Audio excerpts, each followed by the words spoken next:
दोस्तों नमस्ते। आज मैं आपको एक पत्रकार से बात करवा रहा हूं और वो पत्रकार है कश्मीर की आरती टिकू जी। आर्थिक विषयों पर बहुत ही अच्छा काम करने वाली, पिछले 20 सालों से पत्रकारिता में काम करने वाली एक कश्मीरी पत्रकार अपने आर्थिक विषयों पर का ज्ञान, अपने आर्थिक विषयों पर का अनुभव प्रधानमंत्री और कांग्रेस के विवाद पर रख रही है। मैं आरती जी से इसलिए बात कर रहा हूं कि घाटी में क्या हुआ है यह भी आपको पता चलेगा। मैनिफेस्टो को लेकर जो भी कुछ विवाद चल रहा है उस विवाद पर बहुत सारे सवालों के जवाब भी आपको मिल जाएंगे। ये कांग्रेस वाले सारे के सारे लोग जिन वामपंथी विचारधारा को लेकर, मतलब इस देश में सब कुछ खराब ही है, गरीबी है, कुछ भी नहीं है, यह समझकर जो बातें करते हैं, उनके लिए ये आरती जी का आज का इंटरव्यू बहुत ही अच्छा और फायदेमंद रहेगा। चलिए बात करते हैं आरती जी से। आरती जी, बहुत बहुत स्वागत है आपका एनालाइजर में, और सबसे पहले आपको धन्यवाद देना चाहूंगा कि आप एनालाइजर के साथ बात करने के लिए आई। वैसे तो आरती जी का परिचय हमने दे ही दिया है, वो किसी परिचय की मोहताज नहीं है। आज देश की अर्थव्यवस्था पर बड़ी पत्रकारिता कर रही है और घाटी में भी उनका बहुत सारा संपर्क है। मैं आरती जी को सवाल पूछने से पहले आपको एक वीडियो क्लिप दिखाने वाला हूं जो प्रधानमंत्री नरेंद्र मोदी जी ने एक बयान दिया है। देख लीजिए वो वीडियो क्लिप और सवाल जवाब का सिलसिला शुरू करते हैं। देंगे। और पहले जब उनकी सरकार थी उन्होंने कहा था कि देश की संपत्ति पर पहला अधिकार मुसलमानों का है। इसका मतलब ये संपत्ति इकट्ठी करके किसको बांटेंगे? जिनके ज्यादा बच्चे हैं उनको बांटेंगे। घुसपैठियों को बांटेंगे। क्या आपकी मेहनत की कमाई का पैसा घुसपैठियों को दिया जाएगा? आपको मंजूर है? ये कांग्रेस का मैनिफेस्टो कह रहा है कि वो माताओं बहनों का सोने का हिसाब करेंगे, उसकी जड़ती करेंगे, जानकारी लेंगे और फिर उस संपत्ति को बांट देंगे और उनको बांटेंगे जिनको मनमोहन सिंह जी की सरकार ने कहा था कि संपत्ति पर पहला अधिकार मुसलमानों का है। भाइयों बहनों, ये अर्बन नक्सल की सोच, मेरी माताओं बहनों, ये आपका मंगलसूत्र भी बचने नहीं देंगे, यहां तक जाएंगे। आरती जी, आपने भी प्रधानमंत्री जी का ये बयान सुना है और उसमें प्रधानमंत्री जी कहते हैं कि कांग्रेस के ऊपर बहुत बड़ा आरोप लगाते हैं। मेरे मन में यही एक सवाल आता है, ये कैसी अर्थव्यवस्था है? क्या देश के प्रधानमंत्री ऐसी बात कहकर देश को गुमराह करने की या राजनीति को इस तरह से रखने की कोशिश कर रहे हैं धर्म के आधार पर कांग्रेस के मैनिफेस्टो को लेकर? मतलब प्रधानमंत्री जी का ये बयान हमें किस तरह से देखना चाहिए? कितना सच है, कितना राजनीतिक है और कितना धर्म की भावनाओं को भड़काने वाला है? देखिए सुशील जी, पहले तो धन्यवाद, मुझे आप अपने चैनल पे बुलाए हैं और आपने भारत की अर्थव्यवस्था की बात आप आज कर रहे हैं और साथ ही साथ प्रधानमंत्री जी ने जो बयान दिया है कि कांग्रेस मैनिफेस्टो में क्या है, क्या वो सही है, क्या वो गलत है, क्या उसमें राजनीति है, कोई कूटनीति है, ये सारे प्रश्न तो है ही, लेकिन सबसे जो सिंपल सा सवाल है कि कांग्रेस मैनिफेस्टो में कहा क्या गया है और क्या प्रधानमंत्री ने कुछ अपने उसमें मिर्च मसाला लगाया है कि नहीं। देखिए, मैंने कांग्रेस का मैनिफेस्टो पढ़ा और किसी भी मुझे लगता है जिसको भी थोड़ा बहुत ज्ञान अर्थव्यवस्था के बारे में हो, वो अगर कांग्रेस का मैनिफेस्टो पढ़े तो यही लगेगा कि ये मैनिफेस्टो उस वक्त का है जब भारत बहुत गरीब था, हमारे पास खाने को नहीं था। आपको याद होगा एक वक्त था जब हम लोगों को कहा जाता था कि इनकी हिंदू रेट ऑफ ग्रोथ, जिसका मतलब है कि हिंदुओं को कुछ आता जाता है नहीं, इनसे इनकी अर्थव्यवस्था संभलती नहीं है, तो ये गरीबी में और इनइक्वालिटी, जिसका हिंदी का अनुवाद मुझे नहीं पता। तो भारत के लिए यही बात कही जाती थी कि ये एक ऐसा देश है जहां पे हिंदू अपने आप को संभाल नहीं सकते हैं, आजादी मिल गई लेकिन इनको अपनी अर्थव्यवस्था का कुछ अता पता नहीं, गरीब देश है, इनसे कुछ नहीं हो पाएगा। ये वो वक्त था जब इंदिरा गांधी जी, आपको याद होगा, कि लाइसेंस राज चलाती थी, अपनी मर्जी से लाइसेंसेस बांटे जाते थे किसी भी बिजनेस के लिए। और ये वो वक्त था जब भारत में स्टारवेशन होती थी। स्टारवेशन का मतलब कि भूख से लोग पीड़ित थे, लोगों के पास खाने को नहीं होता था, हम लोगों को उधार मांगना पड़ता था, चावल भी हम लोगों ने उधार मांगे हैं अमेरिका से। ये उस वक्त की बात है। और आज का जो कांग्रेस मैनिफेस्टो है, लगता है कि ये वापस उसी जो एक सोशलिस्ट, जिसको हम कहते हैं कम्युनिस्ट सोशलिस्ट का जो एक व्यू है दुनिया का, उसी को लेकर वापस आ रही है। और उस अर्थव्यवस्था में यही होगा कि अगर हमारे पास एक पराठा है और हमारे पास खाने के लिए कम से कम 10 लोग हैं, तो आप सोचिए वो पराठा 10 लोगों में वो कैसे बटेगा, एक एक न्योला ही मिलेगा सबको, उन 10 लोगों को। ये मैं बहुत ही सिंपल तरीके से आपके दर्शकों के लिए समझाना चाहती हूँ कि कांग्रेस पार्टी का मैनिफेस्टो आज ये कह रहा है कि जितने लोगों के पास जो भी धन इकट्ठा हुआ है पिछले 75 साल में, आप मान के चलिए कि पहले मैं कहूंगी कि पहले 50 साल तो हमारे पास कुछ था नहीं, हम तो गरीबी से लड़ रहे थे। ये तो 1990 के बाद हम लोगों ने धन बनाना शुरू किया, धीरे धीरे धीरे। आप याद करिए, मैं अपने ही घर की बात कहूं तो 30-35 साल पहले हमारी बहुत कम सुविधाएं होती थी। ना तो आपके पास फोन थे तब, ना तो आपके पास तब इंटरनेट था, ना ही आप कोई बड़े बिजनेस करने की आप कल्पना भी कर सकते थे, या आप सोच सकते थे कि आप अपने बच्चों को अच्छे स्कूल्स या प्राइवेट कॉलेजेस में भेज सकते हैं कि वो जहां पे कोई प्रोफेशनल स्किल सीखे ताकि उनकी आगे नौकरियां हो। और अक्सर आपको याद होगा 35 साल पहले हर मिडिल क्लास फैमिली यही सोचती थी कि उनके बच्चों को सरकारी नौकरियां मिले तो बहुत बढ़िया होगा, क्योंकि प्राइवेट सेक्टर में नौकरियां नहीं थी। तो जब हम लोगों ने 1990, जब हमारी ऐसी स्थिति हुई, जो कांग्रेस की जो पॉलिसीज थी अर्थव्यवस्था की, कि हमारे पास अगर 50 पैसे होते थे, वही उन्हीं 50 पैसों को बांटा जाता था अपनी मर्जी के मुताबिक। इंदिरा गांधी जी ने जिस तरह की पॉलिसीज बनाई, और उसमें प्राइवेट सेक्टर का कहीं हम लोगों को वो अपॉर्चुनिटी, वो मौका नहीं मिला कि कोई बिजनेस कर सके, कोई पैसा कमा सके।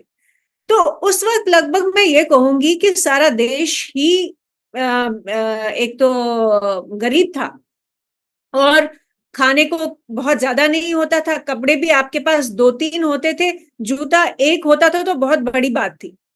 लेकिन पिछले 35 साल में अगर हम देखें, अपने इर्द गिर्द देखें, तो हमारे ही जो, मान लीजिए, बहुत आज मिडिल क्लास फैमिलीज के यहाँ मेड्स काम करती है, और मेड जो आज की डेट में वो जो कमा रही है, अपनी नौकरी से कमा रही है, वो उस पैसे को कहाँ खर्चाती है, कहाँ बचाती है?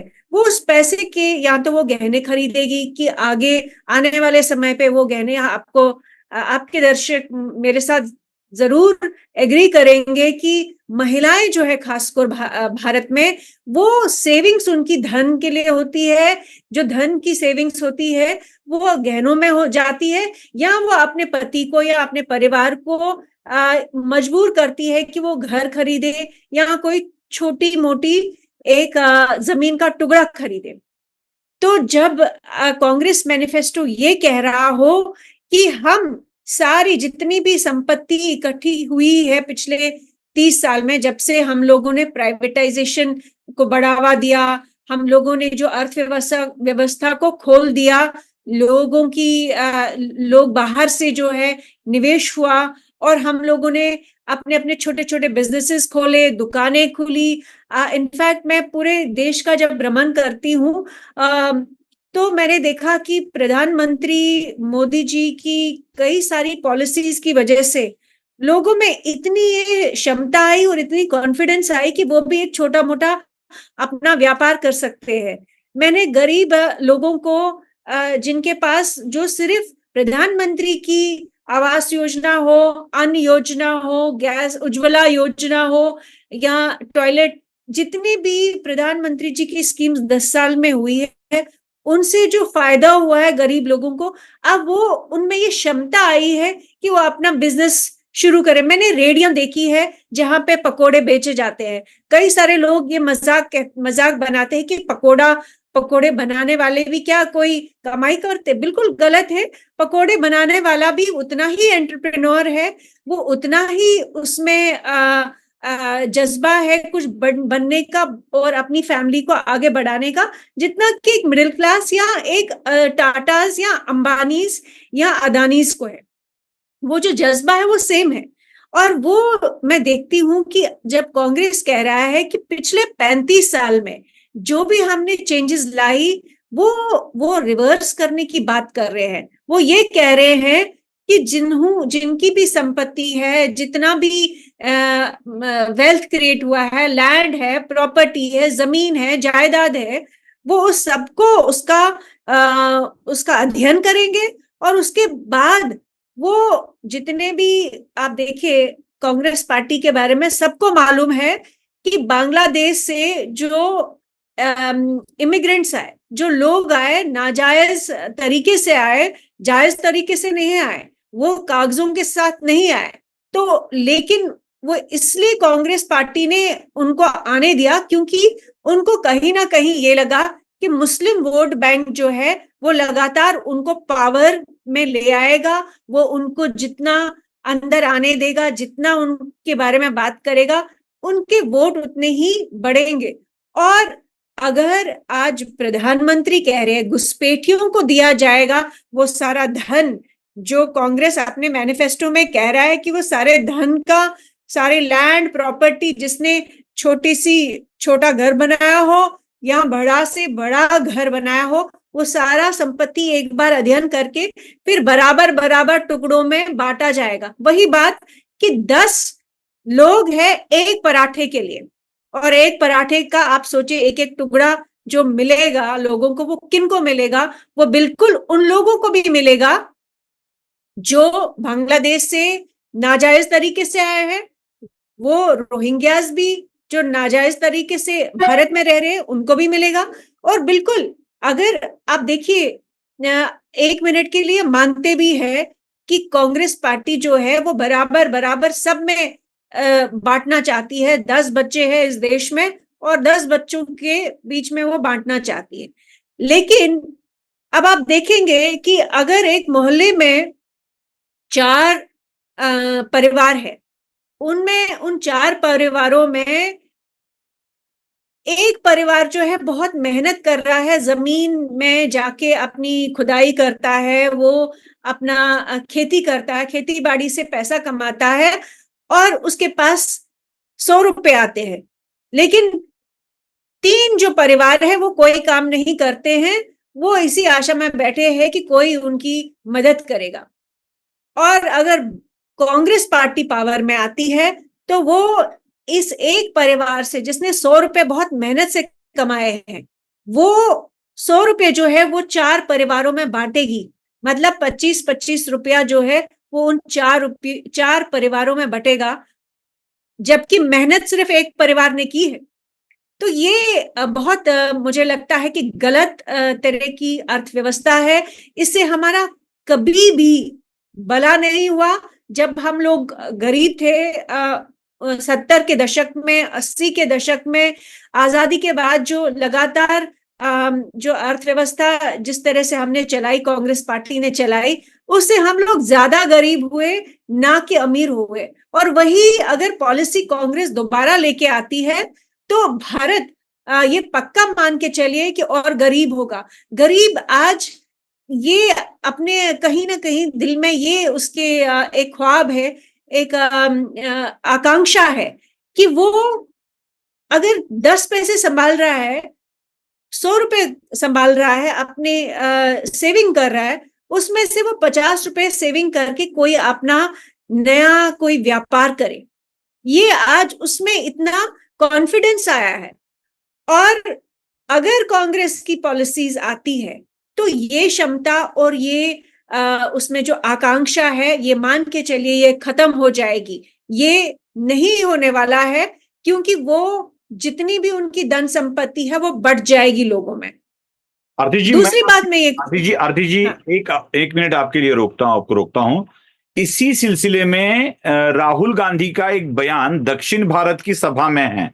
मैं उसी बयान को अपने प्रेक्षकों को दिखाना चाहूंगा, वो वीडियो देख लीजिएगा। आरती जी जो कह रही है वो आपको समझ में आ जाएगा कि राहुल गांधी जी किस तरह प्रॉपर्टी के एक्सरे की बात कर रहे हैं। सुन लीजिए। देश का एक्सरे कर देंगे, दूध का दूध, पानी का पानी हो जाएगा।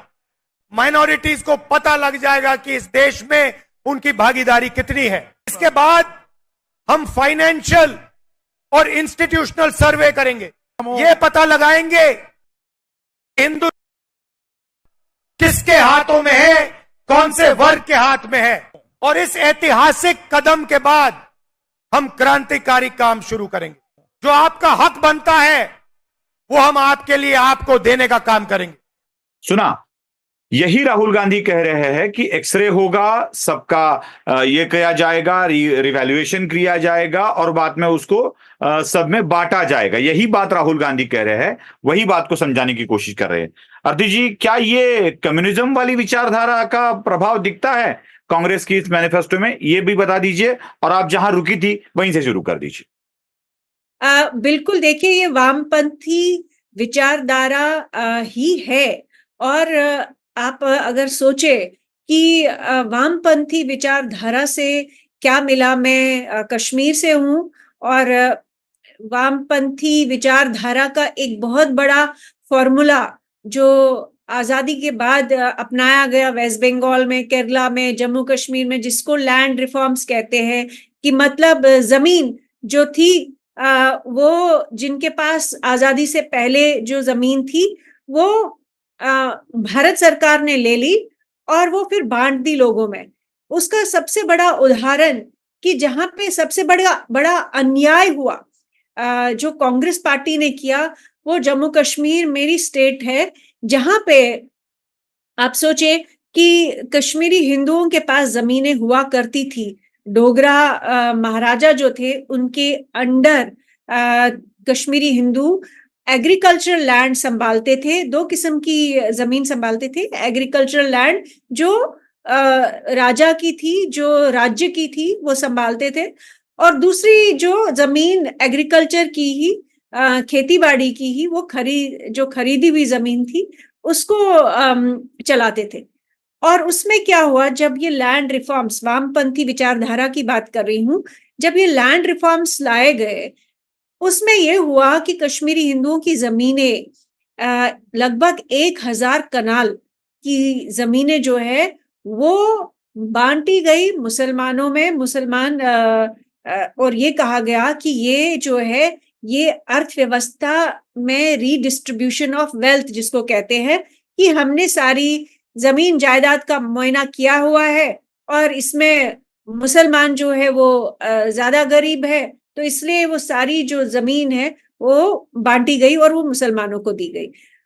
तो वहां से पहला मैं कहूंगी कि चरण था कश्मीरी हिंदुओं का जो अर्थव्यवस्था के कारण जो मैं कहूंगी नरसंहार हुआ, वो वहां से शुरू हुआ कि कश्मीरी पंडित मतलब रातों रात जो है वो उनकी जमीनें छीनी गई, उनके पास जो जमीन से कमाने वाला जो अवसर थे वो छीने गए। और उसके बाद ये हुआ कि कांग्रेस पार्टी बाद में आई, पहले शेख अब्दुल्ला ने किया लैंड रिफॉर्म्स, फिर कांग्रेस पार्टी के मीर कासिम चीफ मिनिस्टर थे, तो उन्होंने और भी ज्यादा खतरनाक ऐसे ही वामपंथी विचारधारा के अंतर्गत उन्होंने और भी ज्यादा ऐसे लॉज बना लिए, ऐसे कानून बना लिए कि कश्मीरी हिंदुओं की लगभग मतलब 90% जो उनकी जमीन थी वो उनसे चली गई, वो छिन गई। और कश्मीरी हिंदू 1947 से लेकर कई लोगों को ये लगता है कि 1990 में कश्मीरी हिंदू जो है कश्मीर से निकले और बस वहां से शुरू हुआ उनका नरसंहार। लेकिन सच ये है कि जमीन नहीं होने के कारण, कमाई नहीं होने के कारण, नौकरियां नहीं होने के कारण और जो उनकी जमीन जायदाद थी वो छीनने के कारण कश्मीरी हिंदू 1950 से मतलब 1953 से निकलना शुरू हुए। और 1990 में तो आतंकवाद वो तो अलग कहानी है, लेकिन अर्थव्यवस्था के कारण जो जिस तरह की वामपंथी विचारधारा थी उसके कारण हिंदू जो है बेघर हुआ और बेजमीन हुआ और आज तक वो वापस उस जमीन को नहीं ले पाया है। तो ऐसी विचारधारा, वामपंथी विचारधारा जो कांग्रेस के मैनिफेस्टो में है साफ नजर आती है, क्योंकि वो कहते हैं, उनका मानना है कि वो नई पॉलिसीज लाएंगे जिससे उनका ये भी मानना है कि भारत में बहुत ज्यादा इनइक्वालिटी, मतलब अमीर बहुत ज्यादा अमीर हो गए और गरीब बहुत ज्यादा गरीब हुए हैं।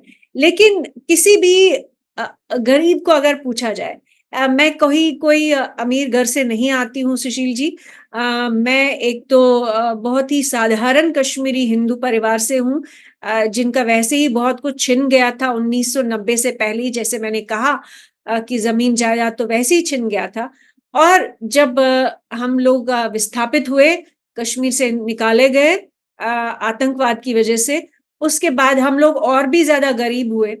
लेकिन अगर मैं अपने सारी गरीबी के दिन देखूं और मैं देखूं कि मेरे माँ बाप, मेरे दादा, परदादा, जो गरीबी उन्होंने देखी और जो आज सहूलियत जो देख रहे हैं, उसमें एक बहुत अंतर आया है कि जब विस्थापित हुए हमारे पास पूरी रोटी, पूरा खाना भी नहीं पड़ता था। लेकिन आज की डेट में हमारी फैमिली जो है आराम से खाना खा सकती है, ऐसा कोई ये नहीं है कि खाना नहीं मिलता। आपको याद होगा कोरोना वायरस पैंडेमिक के दौरान जब पूरे विश्व में बड़े सारे जो बुद्धिजीवी थे, जो वामपंथी विचारधारा के थे, उन्होंने कहा था कि भारत जो है वो तो अब खत्म हो जाएगा, भारत के करोड़ों लोग जो है मारे जाएंगे कोरोना वायरस पैंडेमिक में, क्योंकि भूख से मारे जाएंगे, खाना नहीं मिलेगा, रोटी कपड़ा मकान कुछ नहीं है। तो वैसा हुआ नहीं। इनफैक्ट 6 महीने के लॉकडाउन में भी लोगों ने 2 वक्त की रोटी बहुत आराम से खाई। और अगर हम जिस तरह की ये वामपंथी विचारधारा जो ये मानती है कि कांग्रेस के मैनिफेस्टो में लिखा है कि गरीब और ज्यादा गरीब हो गया है, आप देखिए कि पहले पानी, मेरी माँ के टाइम पे पानी लाने के लिए कम से कम 4 किलोमीटर जाना पड़ता था। नल गांव में एक होता था, जिस गांव से मेरी माँ थी, और उनसे पहले तो नल था ही नहीं। मेरी नानी के वक्त, दादी के वक्त तो नल तो था ही नहीं, वो तो कुएं पे जाते थे। तो आज की डेट में जब 70% लोगों को नल का पानी की व्यवस्था हो भारत में, तो कोई कैसे कह सकता है कि गरीबी ज्यादा बढ़ गई है और इनइक्वालिटी जो है वो ज्यादा बढ़ गई है। वैसे ही अगर बिजली का आप देखें तो लगभग 100% लोगों को बिजली का कनेक्शन भारत में आज पूरे भारत में है। जो पहाड़ों पे रहते थे, गांव में रहते थे, सड़कें नहीं होती थी, आज अगर आप देखें ऐसी अर्थव्यवस्था जो पिछले 10 साल में जो देखे, वो आप देखिए कि कहाँ कहाँ नहीं है, सड़क कहाँ नहीं है, पानी कहाँ नहीं है, बिजली कहाँ नहीं है। मैं झारखंड में घूमी हूँ, मैं छत्तीसगढ़ के जंगलों में घूमी हूँ, मैं नॉर्थ ईस्ट के बहुत पुराने बहुत दूर के जो गांव में घूमी हूँ, सिलचर जैसे बहुत रिमोट जो एरियाज है वहां तक मैं घूमी हूँ। और मैं आपको बहुत आश्वासन देती हूँ कि जहां पे बच्चे मिले मुझे, लोग मिले मुझे, मैंने उनसे अक्सर पूछा कि आप गांव में क्यों रहते, आप शहर क्यों नहीं जाते? तो लोगों का मानना था कि ये तो मेरे लिए बहुत हमेशा याद रहेगा, ये एक डायलॉग मुझे याद रहेगा। एक महाशय ने मुझे कहा था, वो पढ़े लिखे थे, अंग्रेजी में बात कर रहे थे, गांव में थे और वो गांव में ही रहे। तो मैंने उनसे पूछा कि आप क्यों नहीं शहर जाते? तो उन्होंने कहा, आप जंगल में मंगल है तो मैं शहर क्यों जाऊं? जी। जंगल में उन्होंने कहा कि उनके गांव में बिजली है, पानी है, रोटी, कपड़ा, मकान, शौचालय, ये और सड़क, जो उन्होंने 60 साल तक नहीं देखी थी, 65 साल तक नहीं देखी थी अपने जीवन काल में, वो उन्होंने पिछले 10 साल में देखी। और उन्होंने कहा कि ये जब जंगल में मंगल है तो मैं शहर क्यों जाऊं, जब मुझे सारी सुविधाएं हैं। मुझे वो पोल्यूशन नहीं चाहिए जो शहरों में होता है, जो नॉइज पोल्यूशन होता है, जो एयर पोल्यूशन होता है, मुझे वो नहीं चाहिए। मुझे जंगल में स्वच्छ हवा है, स्वच्छ सड़कें हैं, स्वच्छ पानी है, अब तो स्वच्छ शौचालय की वजह से और भी स्वच्छता आई है। तो जो ये सारी फैक्टर्स आप देखते हैं तो ये समझ आता है कि कांग्रेस का जो मैनिफेस्टो है वो कम्युनिस्ट मैनिफेस्टो ही है, जो भारत को वापस वही ले जाना चाहता है जहां इंदिरा गांधी जी के समय पे, जब भूख से बच्चे मरते थे, जब मैल न्यूट्रिशन से बच्चे मरते थे, वो वक्त जब हम लोगों को फाइनली हमारे पास कुछ भी नहीं था तो हमको अमेरिका से, आईएमएफ से, इंटरनेशनल मॉनेटरी फंड से भीख मांगनी पड़ी थी, लोन मांगने पड़े थे, जिनका भुगतान भी हमको इंटरेस्ट भी देना पड़ता है, जिनकी वजह से वो अलग अलग उनके अपने कॉन्सिक्वेंसेस है, अलग अलग उनके अपने रिपरकशंस है। लेकिन कांग्रेस मैनिफेस्टो आज की डेट में मेरे ख्याल से वामपंथी मैनिफेस्टो है, क्योंकि उसमें एक खास किस्म की जो विचारधारा है, जो कि मैं कहूंगी भारतीय विचारधारा नहीं है। क्योंकि कांग्रेस का अगर आप मैनिफेस्टो पढ़े तो उसमें तीन जो बहुत बड़े विख्यात, मैं कहूंगी विदेशी, अपने आप को बुद्धिजीवी मानते हैं, लेकिन वो अपने वेस्टर्न कल्चर, वेस्टर्न थिंकिंग और वेस्टर्न इंटेलेक्ट को बहुत ज्यादा मानते हैं, और इंडिया को वही मानते हैं कि ये हिंदू, इसको क्या मालूम है, इसको तो ये तो कुछ समझता नहीं अर्थव्यवस्था के बारे में, ना ही कुछ कर सकता है। तो वो तीन विदेशी बुद्धिजीवियों की जो थिंकिंग है वही कॉपी पेस्ट कांग्रेस ने की है, और ये तीनों बुद्धिजीवी जो है ये मार्क्सिस्ट कम्युनिस्ट फ्रेमवर्क के मैं कहूंगी चैंपियंस है। ये वही उसी तरह की विचारधारा अपने घरों में, अपने देशों में वो लागू नहीं कर पाते, अपने देशों में वो कम्युनिज्म की बात नहीं कर पाते, क्योंकि वहां उनकी चलती नहीं है, और वैसे भी नहीं चलेगी, क्योंकि वैसे भी इनका एजेंडा जो है, क्रिस्टोफ जेफरोलो, जीन ड्रेस, और तीसरे जो है क्या नाम है इनका, थॉमस पिकेटी। तो ये जो है, ये तीन अर्थव्यवस्था को लेकर, सोशल जो पॉलिटिक्स है इंडिया की, इस पे लिखते हैं, और इनके हिसाब से मोदी जी ने सिर्फ गलत ही किया है। इनके हिसाब से मोदी जी तो फाशिस्टिक है, ये तो अथॉरिटेरियन है, ये तो टोटलिटेरियन है, और इनकी वजह से कुछ अच्छा नहीं हुआ है, कुछ भला नहीं हुआ है देश का। ये गलत है।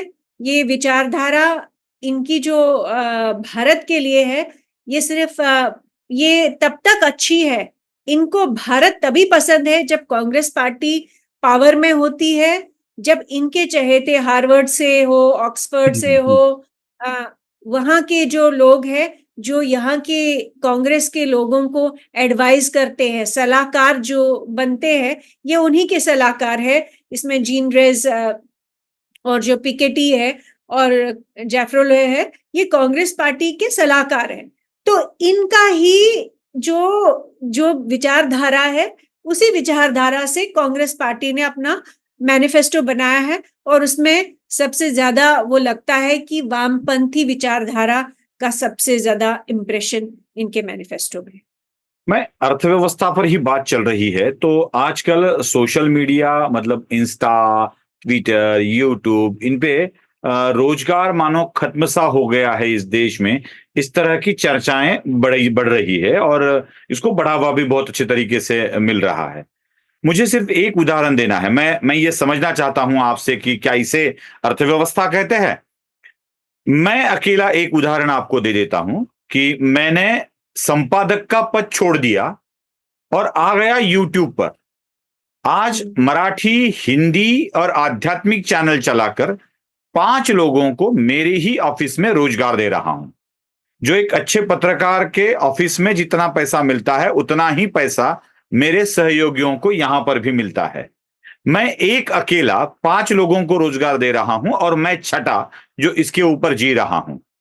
ऐसे लाखों यूट्यूबर्स है, इंस्टा रील वाले हैं जो इसी तरह का रोजगार दे रहे हैं। तो क्या इसको अर्थव्यवस्था का बढ़ावा, एक चीज की बात सिर्फ कर रहे हैं, क्या इसको अर्थव्यवस्था में सुधार माना जाना चाहिए? इसको अर्थव्यवस्था का हिस्सा माना जाना चाहिए? क्योंकि ये दिया लेकर अंधेरे को अगर ढूंढने चले जाए तो अंधेरा मिलेगा कैसे?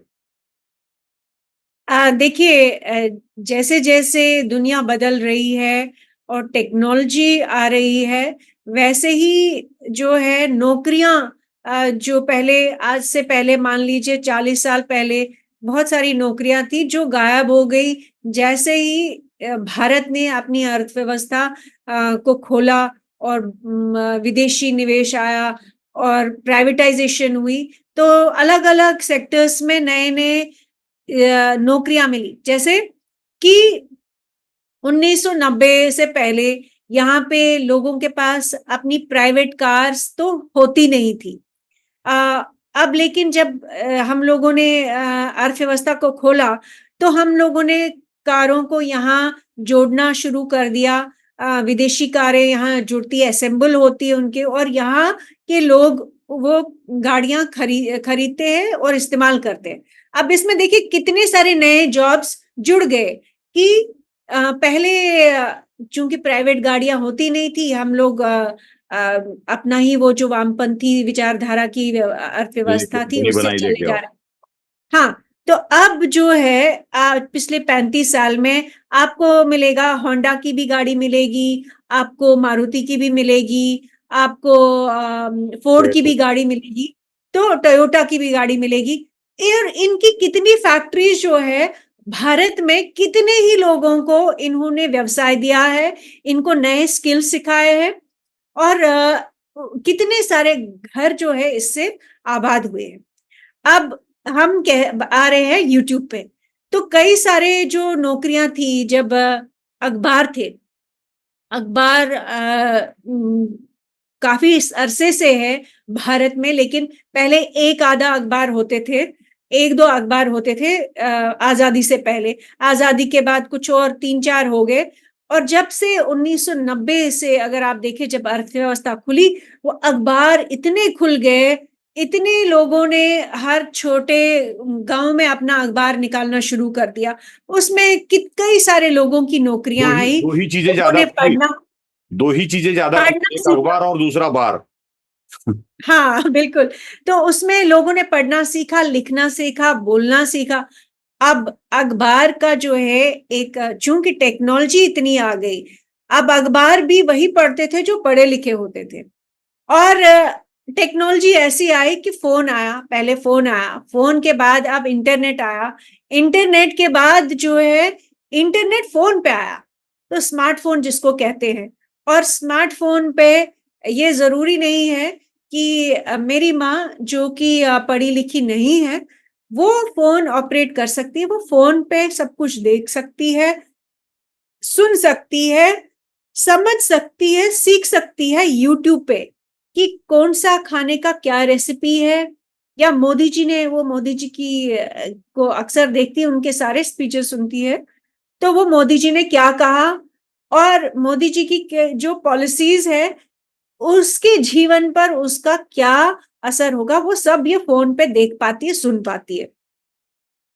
अब इसकी वजह से जो अखबार वालों की जो जो एक व्यवसाय था उसमें लोग घट रहे हैं, क्योंकि अब ज्यादा से ज्यादा आपको मालूम है कि 70% लोग भारत के गांव में रहते हैं। गांव में खेती बाड़ी होती है, पढ़ने का समय लोगों के पास कम है, वो अपना फोन देखते हैं, सुनते हैं, चल रहा है फोन और अपना काम भी कर रहे हैं। वैसे ही कोई महिला अपने किचन में रोटियां पका रही है लेकिन फोन पे कुछ चल रहा है, कोई स्पीच चल रहा है, कुछ खबर आ रही है, वो सुन रही है। तो उसमें एक नए जॉब्स की, नए व्यवसाय की बहुत बड़ी एक अपॉर्चुनिटी क्रिएट होती है। और वो अपॉर्चुनिटी की वजह से आप मैं भी यूट्यूब पे हूँ, आप भी यूट्यूब पे हैं। मैं एक पत्रकार, एक अखबार में काम जिसने किया, 20 साल मैंने अखबार में काम किया, लेकिन मुझे ये समझ आया कि ज्यादा से ज्यादा जनता जो है वो अब देखना चाहती है, सुनना चाहती है। वो पढ़ने वाला जो तबका है वो तबका है जिनके पास एक तो समय है पढ़ने के लिए, और दूसरा जो पढ़े लिखे हैं, और तीसरा कि चूंकि अब इतना आसान है, आपको आपके हाथ में 1 सेकंड में उसी वक्त आपके पास इंफॉर्मेशन मिलती है। आपको 3 दूसरे मिनट दिन बचे हैं अपने पास। इंतजार नहीं करना पड़ता कि अखबार आएगा और फिर आपको खबर मिलेगी। तो ये सब जब चेंज हो रहा है तो इसका मतलब ये है कि टेक्नोलॉजी की वजह से नए व्यवसाय बन रहे हैं। अगर पुराने व्यवसाय खत्म हो रहे हैं तो टेक्नोलॉजी की वजह से नए व्यवसाय बन रहे हैं, उसमें आपकी कमाई भी होगी और 5 लोग जो है वो आगे बढ़ेंगे, उनको भी व्यवसाय मिलेगा। और उन 5 में से एक कल को अपना यूट्यूब चैनल खड़ा कर सकता है, अगर उसमें वो कला है, अगर उसमें वो क्षमता है, और अगर वो मेहनत कर रहा है, तो वो उस मेहनत की वजह से आगे बढ़ेगा। कि मतलब कि ये वही बात हुई कि अंबानी अगर करोड़ों लोगों को आज नौकरी दे रहे हैं, उन करोड़ों लोगों में से लाखों लोगों में ये क्षमता है कि वो अपना कोई व्यवसाय खड़ा करे, और उन फिर लाखों में से कुछ हजारों है जो फिर अपना कुछ शुरू करे। लेकिन जो कांग्रेस मैनिफेस्टो है उनके हिसाब से तो टाटाज, अंबानी, जितने भी बड़े हमारे जो कॉरपोरेट्स है या जितने भी बड़े ऑर्गेनाइजेशंस, प्राइवेट ऑर्गेनाइजेशंस है, जितने जितने भी लोगों के पास बहुत ज्यादा संपत्ति है, उनको सबको खत्म कर देना चाहिए। उनका सारी संपत्ति उनकी ले लेनी चाहिए और बांटनी चाहिए। अगर वो वही बात हुई कि आज अगर अंबानी जी जो है वो हजारों करोड़ों की जो टेक्नोलॉजी हम अमेरिका से ले रहे हैं, उसमें हजारों करोड़ों रुपए लगते हैं। अगर आप यही हजारों करोड़ों रुपए जो है भारत के सारे 140 करोड़ लोगों में बांटना शुरू कर दे, तो वो टेक्नोलॉजी हम नहीं खरीद पाएंगे। जिस टेक्नोलॉजी की वजह से अभी नौकरियां बन रही है, नौकरियां मिल रही है, नए लोगों को नए स्किल्स मिल रहे हैं, वो नहीं मिलेंगी। तो इसलिए ये जो विचारधारा है कि ये जो सबसे जो अमीर लोग हैं इनकी संपत्ति ले लो, या इनको इनको इनकी सारी संपत्ति बांट दो, ये बिल्कुल गलत विचारधारा है। इसमें किसी का भी भला नहीं होगा, इसमें हम गरीब ही रहेंगे, क्योंकि हम ना वो खरीद पाएंगे जिस टेक्नोलॉजी की वजह से बाकी दुनिया आगे बढ़ रही है। चीन आगे बढ़ रहा है, वेस्ट तो वैसे ही है, यूरोप तो आगे है ही, अमेरिका तो आगे है ही। चीन ने इतनी टेक्नोलॉजी ले ली, लेकिन हमारे पास भी ऐसे लोग होने चाहिए जो वो टेक्नोलॉजी खरीद सके। क्योंकि एक बेशक एक जो गरीब आदमी है वो धीरे धीरे करके मिडिल क्लास में पहुंच रहा है, मिडिल क्लास वाला लखपति क्लास में जा रहा है, लखपति वाला करोड़पति क्लास में जा रहा है। तो ये एक सीढ़ी है, ये सीढ़ी मेहनत से, अपने टैलेंट से, आप में मेरिट होगा, आप में क्षमता होगी, कुछ आप में क्रिएटिविटी होगी, तो आप ऊपर बढ़ेंगे। लेकिन अगर 100 के 100 बच्चों में से सिर्फ 10 बच्चे मेहनत करें और 90 बच्चे ये कहें कि वो मस्ती मारेंगे, खेलेंगे, कूदेंगे और नशा करेंगे या सोते रहेंगे और वो 10 बच्चे कमाएं और उन 90 बच्चों को भी पाले, तो वो गलत है, वो सही विचारधारा नहीं। जी, बहुत बहुत आभार आरती जी। हम बात करते रहेंगे, बहुत अच्छी तरह से हम समझ सकते हैं और समझ भी रहे हैं। बस समय की पाबंदी है, इसलिए आज आपको रोक रहा हूं, लेकिन आगे बात करते रहेंगे।